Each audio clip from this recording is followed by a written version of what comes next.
क्या होता है, यहाँ भगवान श्री राम दूल्हा रूप में विराजमान है मंडप में, और उनके दुपट्टे का छोर हमारी श्री किशोर जी स्वामिनी जी के पचरंगी चूनर में के साथ बांधा गया, वो ग्रंथि बंधन कहा जाता है। और ये प्रत्येक विवाह में भी संपन्न होता है।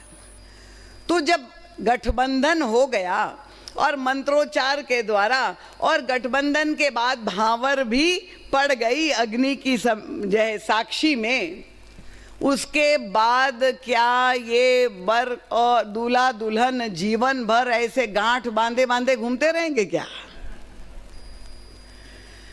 भाई आचार्यों के समक्ष धर्म की आज्ञा से स्वीकृति दी है और तब दोनों में संबंध की स्थापना कर दी गई, गठबंधन हो गया। पर उसके बाद एक दूसरी परंपरा भी है कि ये गांठ बांधना ही नहीं, अब ये गांठ खोली भी जाएगी। और गांठ खोलने के पीछे उद्देश्य क्या है कि ये बहिरंग रूप से जो वस्त्र का बंधन है वो तो आरोपित है, वो तो सांकेतिक है। अब दोनों में जब अंतरंगता स्थापित हो गई वर कन्या में, दोनों पति पत्नी के रूप में अब जब एक आकार हो गए, तो अब ये बंधन बहिरंग बंधन की आवश्यकता नहीं, क्योंकि अब अंतरंग हृदय में स्नेह का बंधन हो गया, प्रेम का बंधन हो गया, और इसलिए ये बाहर की गांठ खोल दी जाती है। तो बंधन में जहां परतंत्रता एक और दिखाई दे रही है कि दोनों को एक साथ सम्मिलित जीवन जीना है, दूसरी ओर वो ग्रंथि को खोला भी जाकर दिया जाता है और उन दोनों को ये जो स्वतंत्रता दी जाती है। ये दोनों पक्ष आप देखेंगे। अब आचार्य बैठ करके जब सारे मंत्रोच्चार के द्वारा विवाह संपन्न कराएंगे, और आजकल तो विवाह में जो है जहाँ सप्तपदी होती है तो बहुत आनंद आता है, 7 वचन भी लिवाए जाते हैं, और जो है वर कन्या के मित्र वृंद बहुत आनंद भी लेते हैं। पर ये सप्त वचन लेने के बाद क्या आचार्य जीवन भर इस पति पत्नी के साथ उनको सिखाते ही रहेंगे क्या? तो किसी भी विवाह में पंडित का जब विवाह संपन्न हो गया, कह रहे मेरी दक्षिणा दे दो, और बस दक्षिणा लेकर के वो चला जाएगा कि अब मेरा कार्य संपन्न हो गया, विधि विधान का जो है बुद्धि संगत कार्य हो गया, अब आप स्वतंत्र है जाकर। इसी तरह से गोस्वामी तुलसीदास जी ने एक और परंपरा देखी का वर्णन किया है, और ये आज भी संपन्न होती है, लोक परंपरा, कि जब भगवान श्री राम का विवाह संपन्न हो गया तो महाराज दशरथ के साथ सारे बाराती बैठ करके अब भोजन करने के लिए जय बैठ गए, पंगत बैठ गई और जेवनार होने लगी। बहुत सुंदर वर्णन भी गोस्वामी तुलसीदास जी ने जेवनार का वर्णन किया है।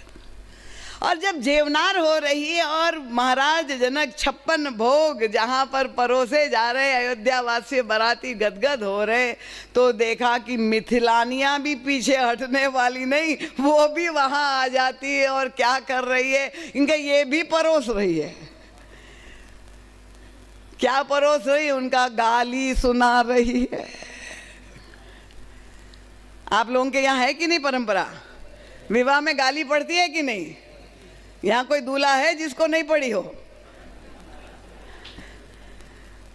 गोस्वामी तुलसीदास जी ने लिखा, समय सुहावनी गारी बिराजा। जब गाली सुनाई जाती है, अब देखो कोई मर्यादावादी आया, बड़ा बुद्धिमान व्यक्ति, उसने कहा बाप रे, विवाह के मंडप में जहां पर इतना साखोच्चार पढ़ा गया, हमारी 3 पीढ़ियों को महिमा मंडित किया गया कि ये वर का जो है पूर्वज कौन है, इतनी श्रेष्ठ परंपरा से ये आ रहा है, और इतना उनका सम्मान, उनके चरण प्रक्षालन किए गए, और अब उनको गालियां पड़ रही। ये कौन सा रस है? क्या विभत्स रस भी विवाह का एक अंग है? ये अपमानित किया जा रहा है। पर ये गाली की भी परंपरा, ये लोक परंपरा है।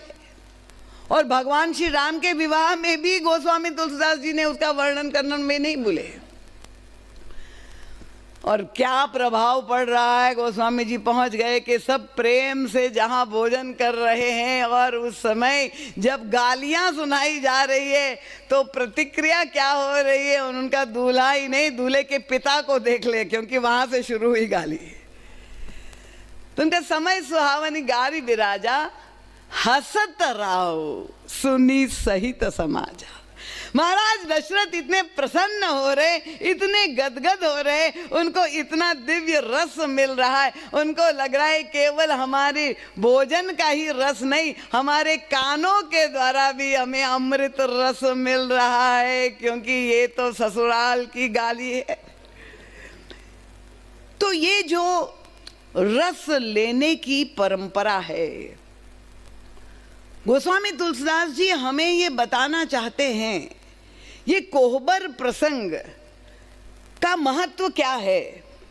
क्योंकि वैदिक परंपरा संपन्न हो गई, अब वहां पर आचार्यों की आवश्यकता नहीं है, कोई बड़े बूढ़े नहीं, कोई पुरुष नहीं, कोई यहाँ कोहबर के आचार्य भिन्न प्रकार के। उनका जो नव दंपति है, चारों राजकुमार अपनी बहुओं के साथ ले जाए गए, और उनके साथ कौन है, उन्हें केवल युवतियां। और वहां पर कौन सा स्तोत्र पाठ हो रहा है, उनका अरे कोहबर में तो कौतुक हो रहा है। और कौतुक का उद्देश्य क्या है, उनका विनोद की सृष्टि हो रही है, और ऐसा विनोद भरा वातावरण है। पर गोस्वामी तुलसीदास जी हमें यहाँ पर सावधान करते हैं।